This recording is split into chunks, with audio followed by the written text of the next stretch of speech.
mirar cuál sería el centroide o la media de ese señor y cuál es la media de ese señor. Mire que no he separado hasta el momento, ¿no? Pero lo que me indica es que yo tengo que seguir dividiendo para tener unos valores más precisos. ¿Y cómo lo hago?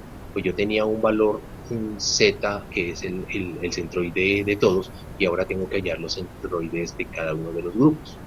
Es cada vez que yo depure más esta información, pues me va a decir que definitivamente esta sería la mejor forma de agrupar o definitivamente lo que estoy haciendo no es lo más correcto. Aquí vuelve y se hacen las mismas operaciones, aquí no hice nada raro para encontrar los nuevos centroides. Bueno, no hago nada raro, es con los valores máximos y con lo que uno encuentra con respecto a un K que lo dan acá, y esta es la formulita para multiplicar, nos da un valor y lo que hago es restar y sumar para poder generar los otros centros, dejando únicamente fijo lo que es el valor de Y. Por eso es que aparece este señor acá y aparece este señor acá. Y estos ya serían los centroides de cada uno de los grupos. Y comenzar a mirar en qué iteración llevo, pues con respecto a este proceso, voy para la segunda iteración. ¿Cuántas son? 4. ¿Cuándo debo parar? Pues cuando me diga 4, pero que satisfaga la desigualdad, si no me toca continuar. Esta es la segunda iteración, vuelve y se hace lo mismo, mire, aquí ya tengo mis elementos, ya no, anteriormente lo hice con todos, ahora de manera individual, tengo otros puntos centrales, eh, tengo mis agrupamientos ya mucho más refinados, mis elementos. La iteración es la segunda, luego es diferente a 4, debo continuar. Este señor ya no se satisface porque se superó, ya tengo dos grupos, ahora definitivamente, antes tenía un 1, y ahora definitivamente son 2 para poder finalizar mi proceso, ¿no? Y digamos que de una manera muy general, pues así se daría o se terminaría si no se satisface. Pero aquí voy en la tercera iteración y tengo que llegar hasta la cuarta. Entonces yo hago exactamente los mismos cálculos que yo mostré anteriormente para poder tomar una decisión y llegar a que este señor pues para o sigue o quedaría en la cuarta iteración y ahí se terminaría. Digamos que lo conté de manera muy rara, ¿no? Porque uno en el tablero hace las operaciones, pero acá es muy difícil, acá yo solamente muestro la forma sencillita de cómo ellos hacen el cálculo y las diferentes iteraciones para poder hacer los diferentes agrupamientos y definir o dejar o no hacer más iteraciones, no va a hacer más divisiones o definitivamente tener claro que este es un agrupamiento y este es otro. En este ejemplo es muy sencillo porque esto es lo común en este grupo y hago referencia a común a mi centroide y a las distancias y a esos umbrales donde definitivamente pues sí se cumple, ¿no? Fíjese que nunca se hizo mezclas, nunca se hizo eh, lo que se conoce como la eliminación de algunos elementos o la unión. ¿Por qué? Porque estaban muy bien definidos estos dos grupos, ¿sí? Tiene unas características propias cuando uno hace las operaciones con respecto a qué, a esas desviaciones y a ese centroide, en el cual pues todos los elementos sí están muy bien agrupados y es muy sencillo, por más que se itere y se itere y se itere, va a satisfacer y estos elementos van a quedar en el S1 y estos elementos van a quedar en el S2. Pero este es un ejemplo muy sencillito, ¿no? Listos. Ahora, digamos que después de haber contado demasiado rápido esto que hace el algoritmo de Isodata, pues yo por allá fui, busqué en MATLAB lo mismo. Existen algoritmos ya muy bien definidos donde le están pidiendo a uno los mismos parámetros que les acabé de contar. Pues este X y este Y son las coordenadas de mis elementos, es decir, del conjunto de patrones.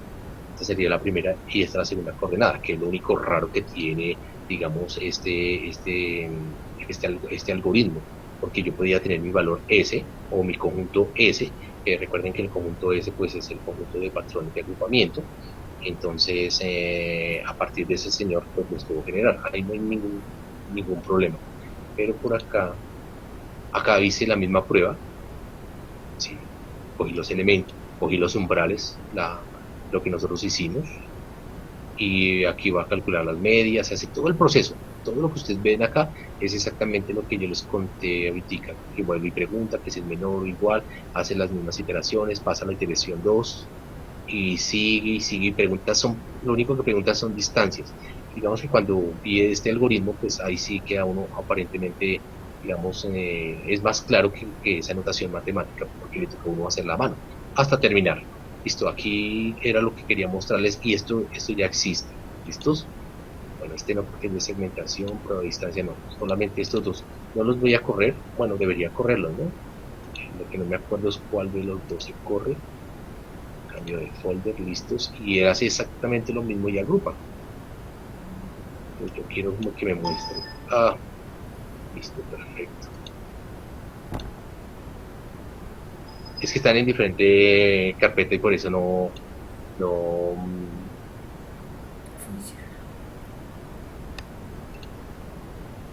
me genera el error. Es este sí, y ahorita lo llama y tiene que dividirlo. Todo lo mismo que yo les conté, es que habían más elementos y entonces él comienza a agruparlos, son 4 grupos que tenía que hacer y le dije que lo asignara en diferente color. Entonces uno tiene todos los puntos y lo que hace es agruparlos, ¿sí? A partir de las medias y luego lo que asigna son los colores. Si no estoy mal, yo le di 3 iteraciones, no recuerdo, y era todo este grupo de elementos que ya venían predefinidos en este DADESMAP. Entonces, estos elementos ya estaban. Entonces, lo único que hice fue ejecútelo para mirar el comportamiento del algoritmo. Digamos que eso no hay nada raro acá. Listos. Ahora,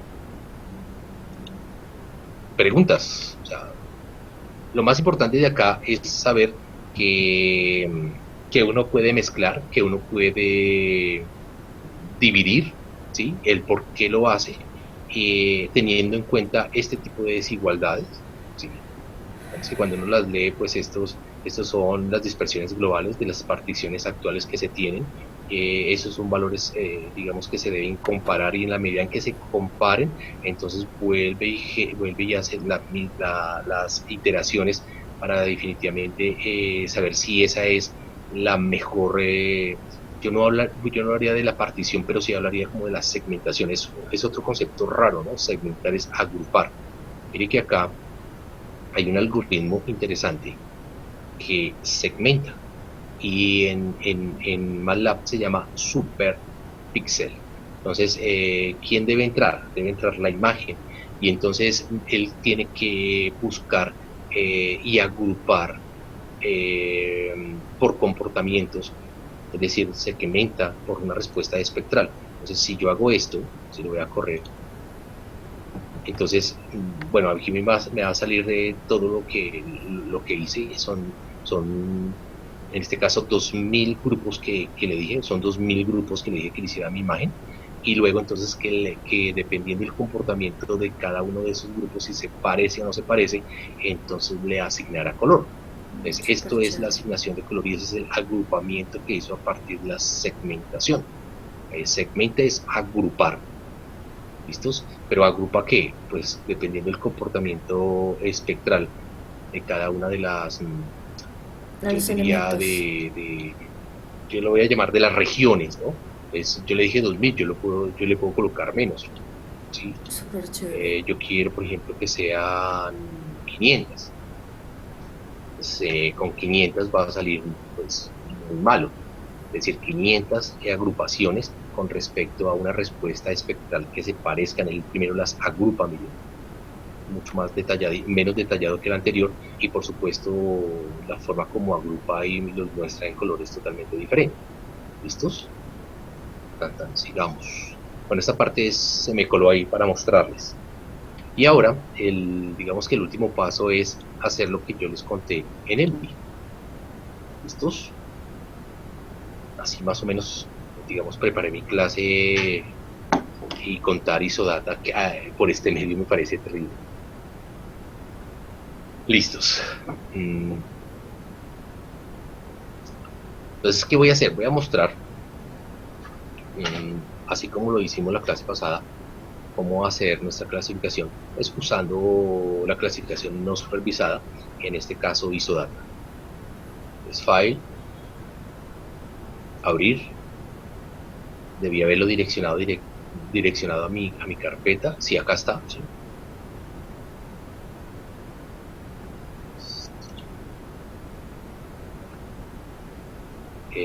Materia maestría, sí. Cada vez que entro, cada vez que busco, me pierdo. Listo, perfecto, creo que ya la encontré. Es esta.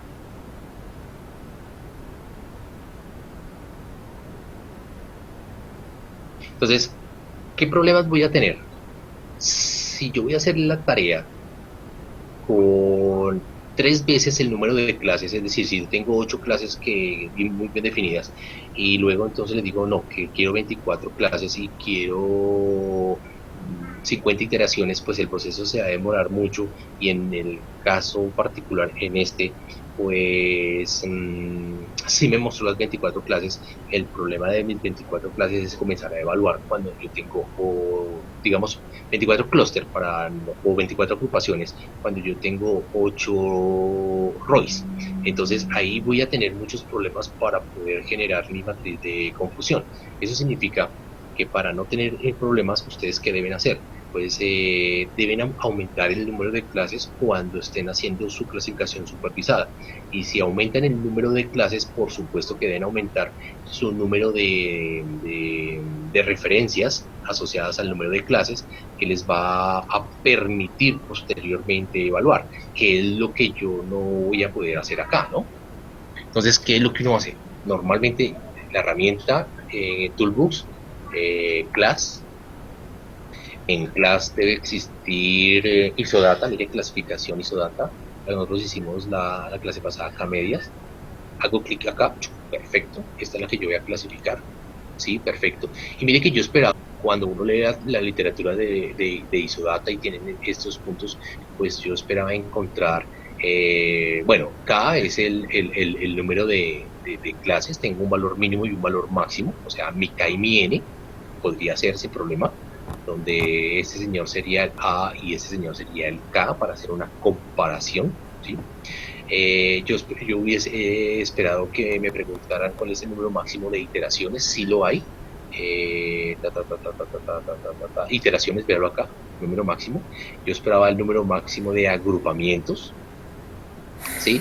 Entonces existen unos parámetros definidos en los cuales, predefinidos, por defecto acá, que yo comencé a manipularlos y me generó fue una imagen negra. Entonces, ¿qué dejé? Pues un máximo de número de píxeles por clase, me parece muy poquito, no debería pues tener un valor mayor. Un máximo de clases asociadas a quién, pues esa desviación estándar, la tengo acá. Un máximo de clases a partir de su distancia, un número máximo de mezclas, ¿sí? Digamos que algunos los tengo, no tengo todos. Normalmente esto lo dejo siempre, de todo lo que he visto siempre se deja por defecto tal como aparece. Mire que está el máxima de distancia del error. Esto está asociado a lo que nosotros vimos, a la formulita del SSE, que es la suma de los cuadrados de los errores, ¿no? Suena raro, ¿no? El sum square error. Entonces, esto viene acá. Y pues aquí el archivo de salida, ¿no? Entonces, ¿yo qué hice? Yo lo único que hice fue número mínimo de clases, 8. Va a ser barbaridad eso, 8. Que son las que yo tengo. Un número de clases máximo 10. Yo recuerdo que yo la hice con 24 iteraciones, entonces dijimos que la mitad, pero 6 sería, con respecto a este número de clases, sería un número bien, mitad más 1. Recuerden que yo puedo colocar acá un valor mayor, pero a partir de los parámetros definidos, él parará de iterar cuando ya tenga la separación de todos los elementos que están en mi imagen, o sea que están agrupados, están seleccionados correctamente. Por acá, lo único que le voy a decir es, quiero que lo haga, pero yo no quiero que lo salve acá, porque esto ya es otro archivo, entonces yo no lo direccioné correctamente.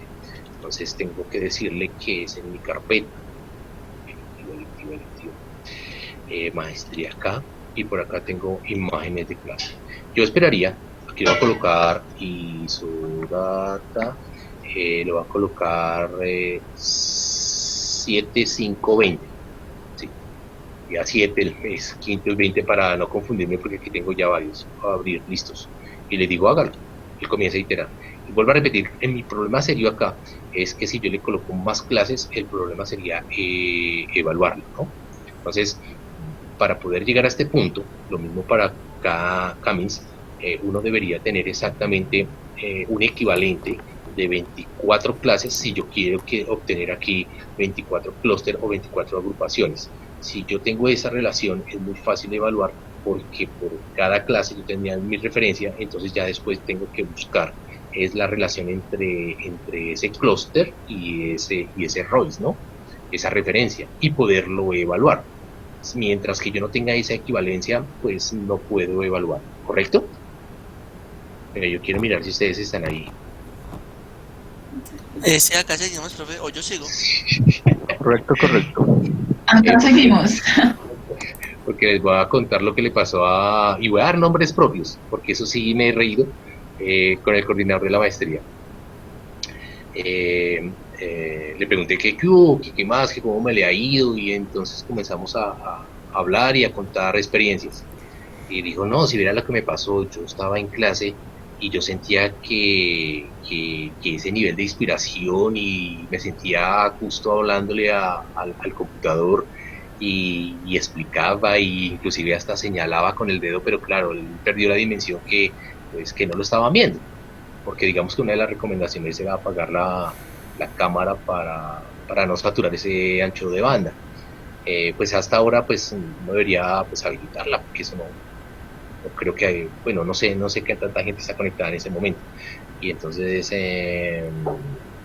hable y hable y hable, y él decía que se sentía a gusto explicando, y de un momento a otro pues preguntó que alguna duda, y entonces pues nadie le contestaba, y pues él siguió como otros 5 minutos, y cuando dijo no, esto está muy raro, fue a mirar la conexión, la internet del apartamento donde él estaba, pues se cayó, y llevaba más de 30 minutos hablando solo. Entonces eso es lo feo de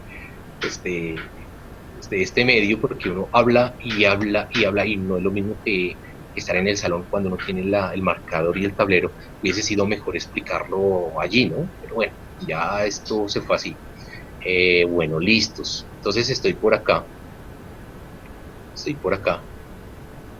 Me perdí, estoy acá. Todavía voy casi como en la mitad. Entonces por eso a uno le gusta mirar si están o no están listos. Una pregunta. Señor. Y está relacionada con el número de bandas o datos que vamos a pasar de variables. Cuando estamos aplicando isodata, vemos en el ENVI que van a entrar 3 bandas. Si yo le meto una imagen con más número de bandas, con un mayor número de bandas y una misma resolución espacial, ¿va a perder todas esas bandas o únicamente aquellas que están siendo visibles? No, todas las bandas. ¿Por qué? Porque es que cuando yo le dije que voy a hacer mi clasificación isodata, aparecía únicamente esta que es Sentinel-2A-4B.tif. Entonces yo la seleccioné. Estas, que es la banda 321, es única y exclusivamente la que estoy visualizando acá. ¿Listos? Entonces, y es la que, digamos, yo normalmente uso para construir mis regiones de interés. Pero cuando estoy haciendo mi clasificación es el N, es decir, N número de bandas que estén concatenadas y que sea mi imagen a clasificar, ¿correcto? Sí, señor. Vale.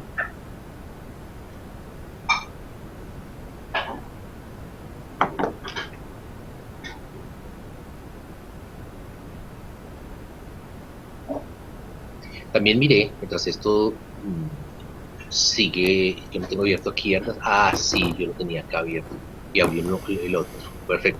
Lo que hago es saturar más, debí haber hecho esto. Hoy te voy a contar una historia.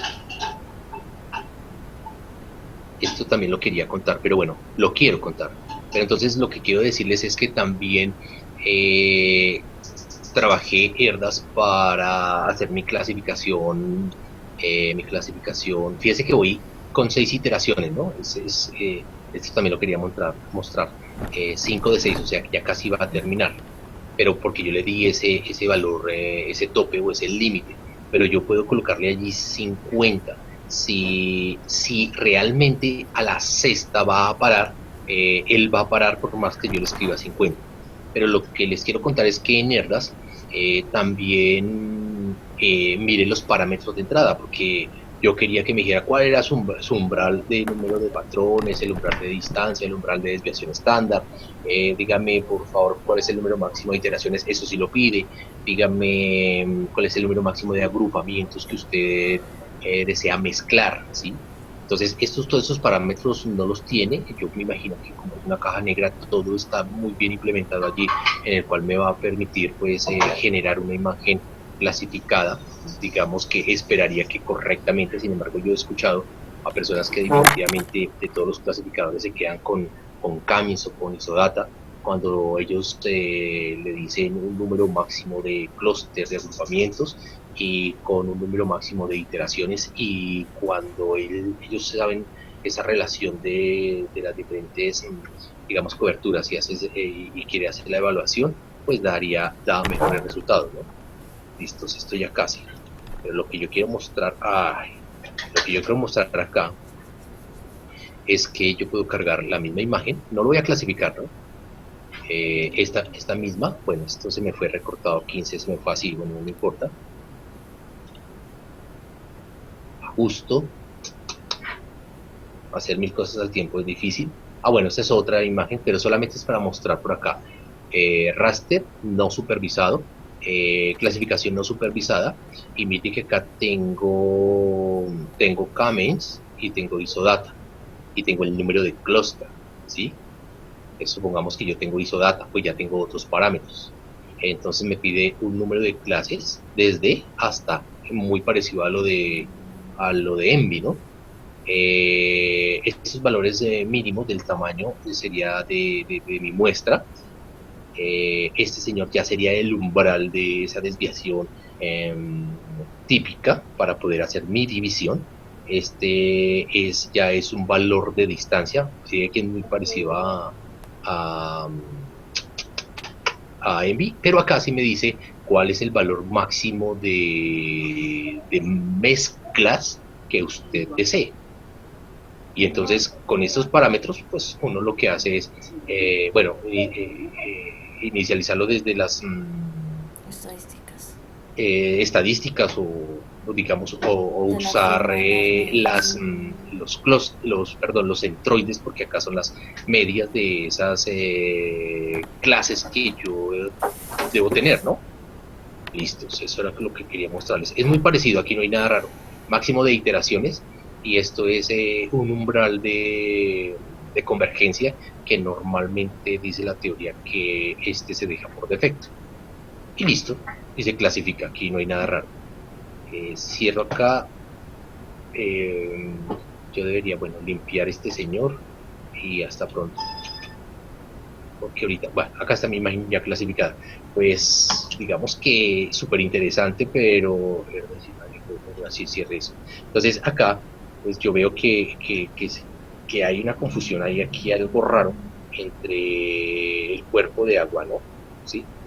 Él los agrupó, o sea que yo debía haber permitido una mayor mezcla, pero aquí no me dejó ese parámetro. Ahora el problema sería evaluarlo, pero no tengo sino 10 clases porque él sí hizo mis 10 clases, y si yo le hubiera dicho 24, él hace 24 clases, y entre más número de clases, pues esta imagen de salida, esta imagen clasificada, pues me va a dar mejores resultados. La de 24 fue muy buena, o sea, esta confusión que se tiene acá entre el cuerpo de agua, ¿sí?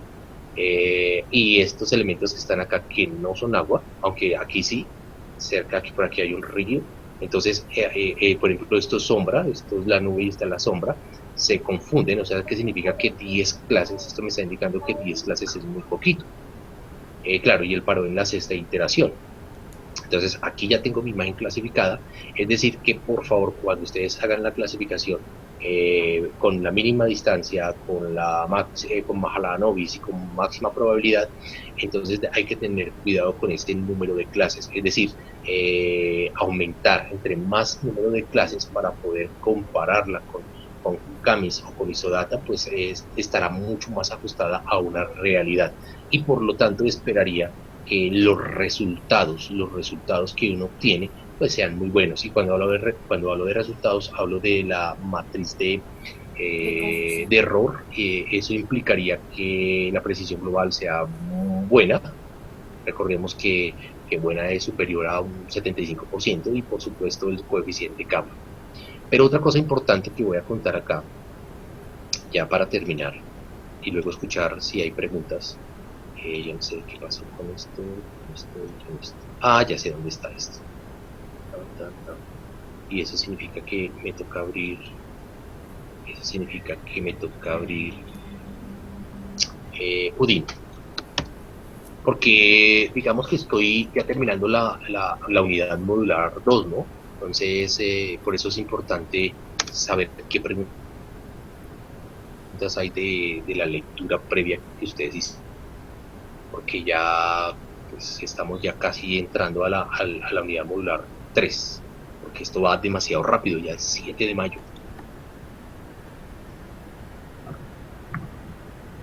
Es lo último que voy a contar, que es muy interesante y que uno lo lee en el libro de Tutso, el libro que está allí en Udin, en esta plataforma, para que yo espero que ustedes ya lo hayan descargado. Es un libro muy, pero para mí muy bueno. Y está la parte, ya voy perdido acá. Perfecto. Después de que uno lee, pues he contado muchas cosas, por eso voy muy rápido.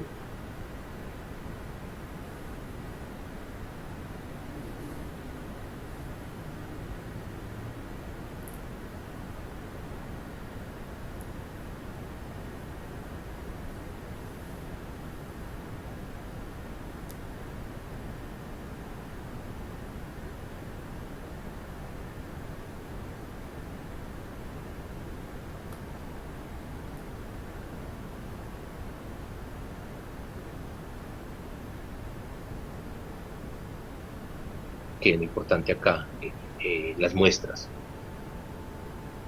El tamaño de las muestras. Atención, eso es una cosa loca, interesante, que puede mejorar muchísimo, muchísimo, muchísimo nuestra clasificación. Miren que yo les conté a ustedes esto. Esto les conté a ustedes. Entonces, esta parte de acá es la misma imagen que yo he venido trabajando de Sentinel de la misma región.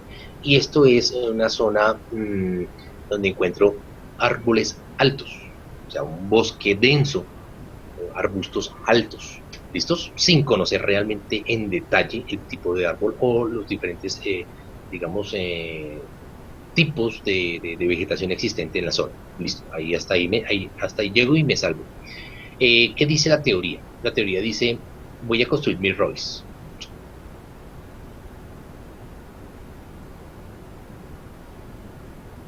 Esta es mi área de interés. Entonces me dice, yo quiero saber el área. ¿Cuántas bandas tiene usted? En este caso yo tengo 4 bandas.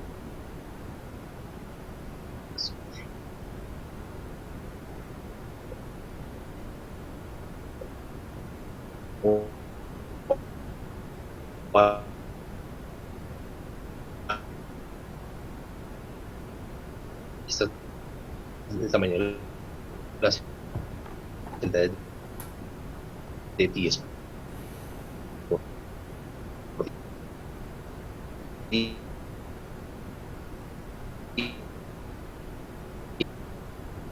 sin ningún problema.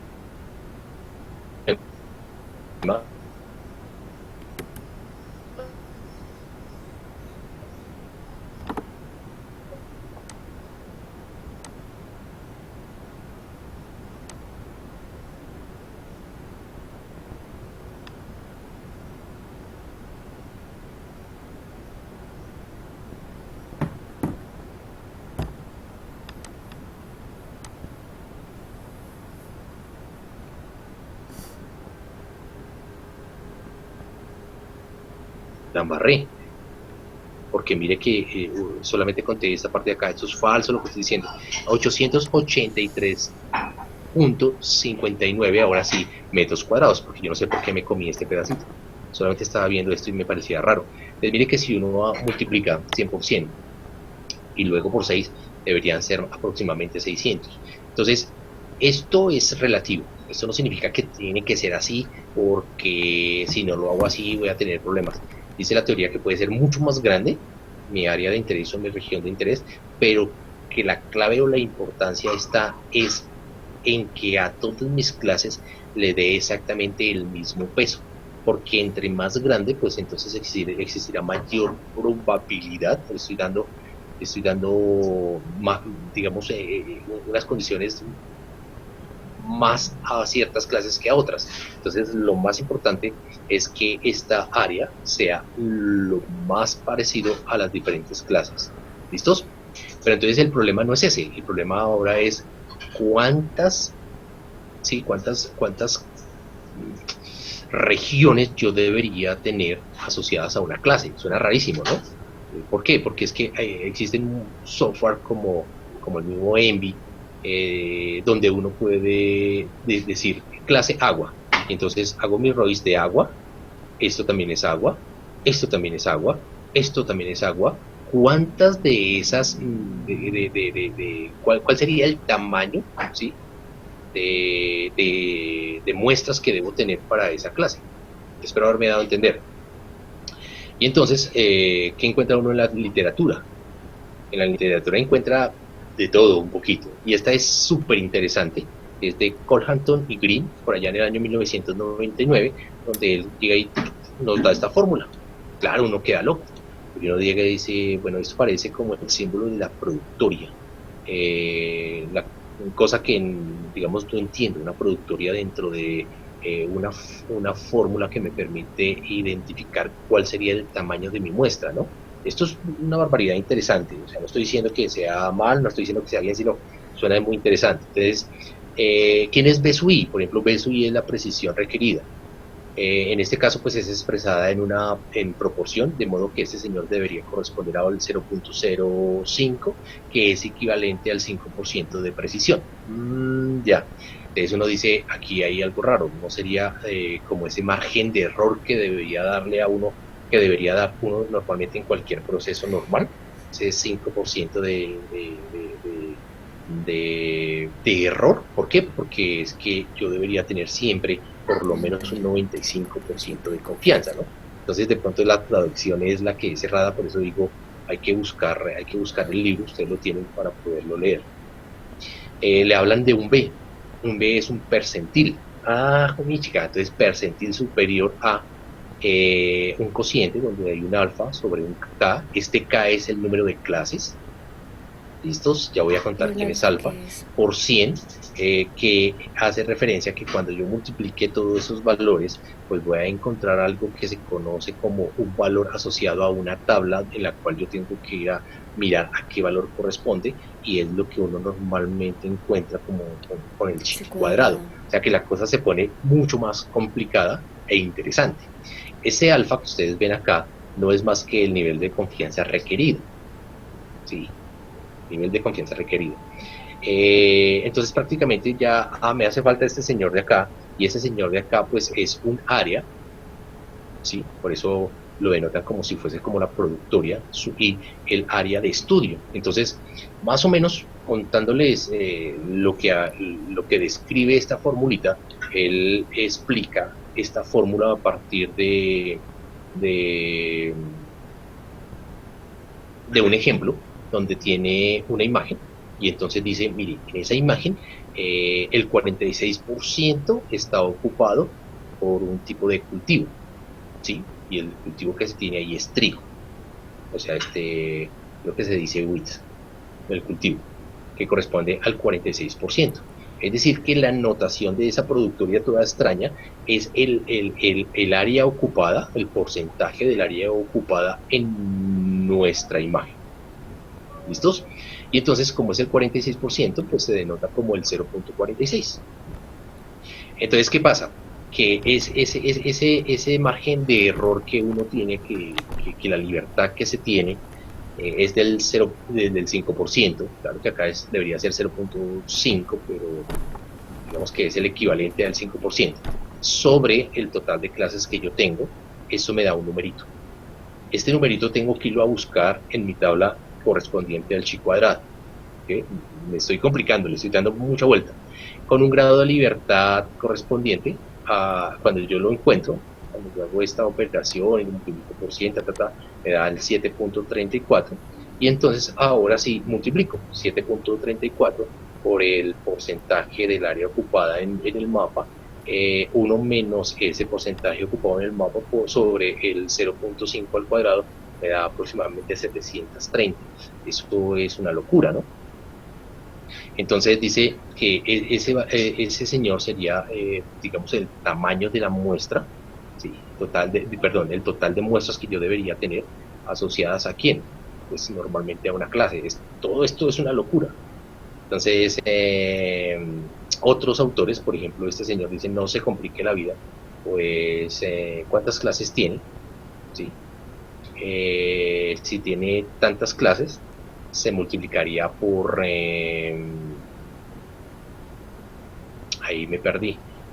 Si usted tiene 7 clases, por el número de bandas que se tengan, y tendría también un tamaño de muestras. Es que me perdí aquí con el 30 por 3, porque no encontré en ningún momento el valor bastante cercano, sería un valor de 30 por 3, o sea que esto es una constante por el número de clases. Vean, se da cuenta, es que me perdí porque, ¿cómo así que 30 por 3? ¿De dónde sacó esto? No, este es un valor que el señor Ira en el año 2000 dice, pues esto que proponen ellos, pues yo lo puedo generalizar de la siguiente manera y queda mucho más sencillo para un total de muestras, que es 30 por 3, ¿sí? Que es un 90, y entonces ese 90 pues lo multiplico por el total de clases que yo tenga, y entonces eso me da un valor de 630. Yo no digo que sea muy parecido, pero es una forma de hacerlo, por eso es importante, por eso quería contarles esto, porque en la literatura uno encuentra de todo. ¿Cuál sería pues el total de muestras que yo debería tener, dependiendo de un número de clases? Entonces uno dice, pues debería tener, por ejemplo, en este caso, si yo tengo 7 clases, 630 muestras. Entonces, ¿qué hemos hecho nosotros? Pues nosotros no hemos hecho eso. Nosotros, esa es la teoría, nosotros lo que hemos hecho es siempre buscar un área, primero un conocimiento previo de esa zona de interés, buscar nuestra área, luego buscar una referencia, y hacemos muy poquitas, ¿no? Y entonces, ¿cuál es el total de muestras asociadas a quién? Pues a una clase. Ojo, mi chica, dice la teoría 630 para una mayor precisión. Yo aquí lo dejo, digamos, como abierto, lo que encuentro en la literatura para no entrar en detalles, pero una cosa es lo que dice la literatura, la teoría, y otra cosa totalmente diferente es lo que uno hace y lo que debería hacer para tener pues una imagen pues muy bien clasificada, ¿no? Porque no solamente es el valor que me da de la matriz de error, el coeficiente de la precisión global y el coeficiente capa, sino además el análisis que uno hace de manera cuantitativa o cualitativa con respecto a al conocimiento previo que yo tengo de la zona. Digamos que esta zona es muy grande, pero entonces uno puede comparar lo que está ocurriendo y uno ya puede tomar decisiones de acuerdo a lo que está analizando de manera subjetiva con respecto al conocimiento previo que se tenga de la zona. ¿Para qué? Para aceptar o rechazar este producto final, que no es más que una clasificación usando un algoritmo matemático. ¿Listos? Hasta aquí pues terminaría nuestra clase. ¿Preguntas antes de pasar a la siguiente, porque voy para clase? De mi parte no, ya es empezar a hacer las pruebas con las imágenes. De pronto buscar una recomendación de con qué imagen o con cuáles bandas se recomienda hacer la clasificación, si solo verdadero color o recomienda también utilizar un falso color para hacer estas prácticas como tal. Pues como sabrás, yo no soy tan experto en el tema, estoy aprendiendo también sobre esto.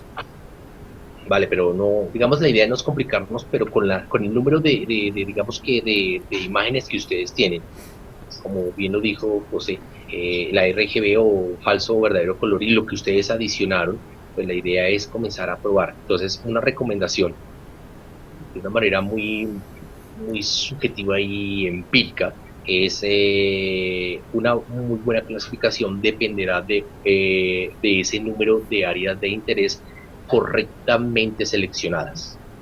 Entonces, es el conocimiento, por eso una imagen pequeñita para ir como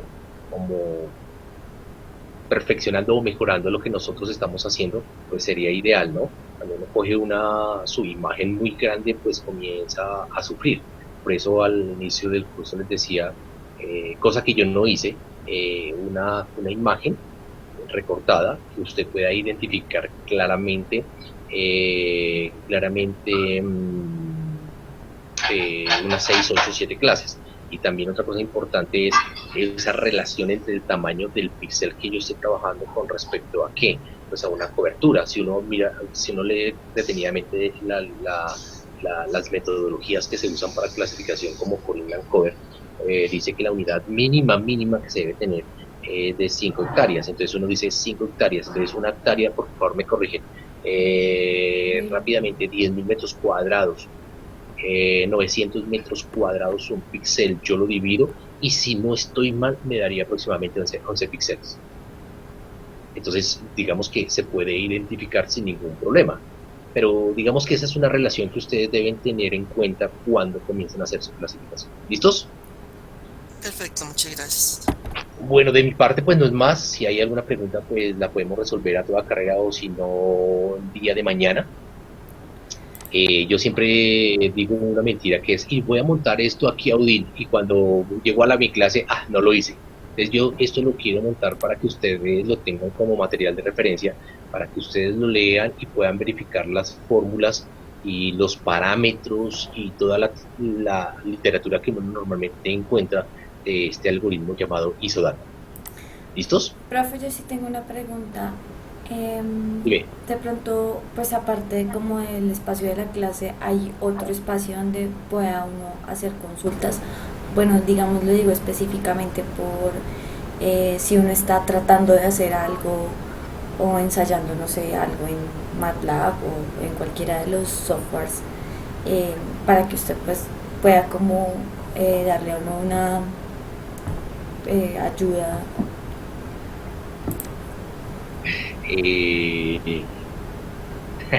Yo me río, ¿no? Porque es que uno en la universidad uno dice, listo, no hay ningún problema, nos vemos a las 10. Esa es la profesora del doctorado, por ejemplo. Entonces eso es muy cómodo, ¿no? El problema es que...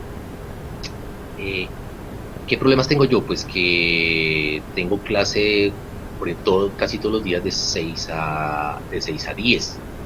Y algunos días tengo clase de jardín 2.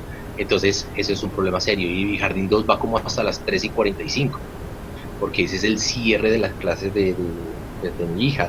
Entonces, es complicado, pero uno puede abrir un espacio, no sé, puede ser por este mismo medio, por decir algo de 4 a 5, de 5 a 6, no sé si hay alguna pregunta, ¿no? Por ejemplo, me di cuenta que los profesores del colegio de Sofi, el profesor está conectado prácticamente toda la jornada. Y entonces si usted tiene una duda, por el aplicativo que ellos tienen, hace el llamado y el señor tiene que estar al otro lado para responder. Eso me parece una locura, ¿no? Pues, en este contexto está muy difícil, y más cuando pues, nosotros estamos trabajando con una herramienta que es el Meet. Yo lo único que puedo decir es, por medio de correo espero ser más juicioso. Podemos acordar con ustedes o con quien tenga una pregunta, podernos reunir, porque es muy fácil. Profe, tengo una pregunta, entonces yo le digo con base en el horario, sí, veámonos a las 2 de la tarde, que tengo un espacio de 2 a 2:20, por decir algo, 2:30, y nos conectamos y me pueden preguntar qué pasó con tal cosa, la teoría, qué pasó, yo tengo un error, lo que sea, ¿no? Podría ser de esa manera. Ok, profe, gracias. Como para la atención a estudiantes, es lo que quiero decir. Como para organizarnos, entonces mediante un correo pues nos ponemos de acuerdo.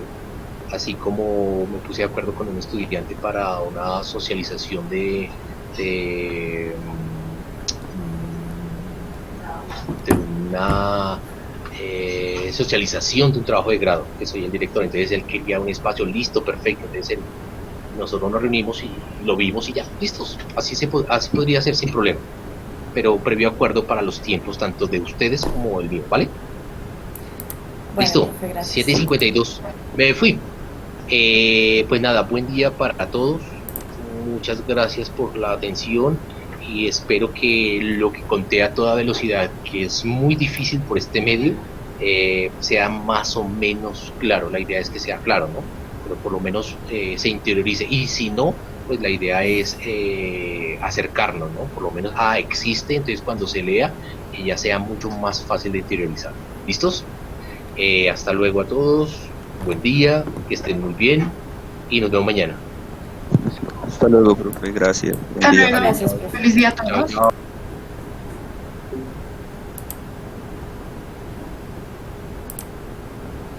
Exacto.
Core Extensions Applications.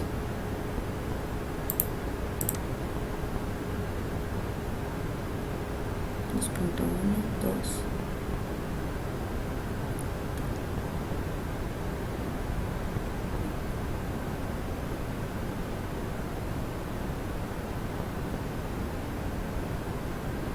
Para acceder a través de internet.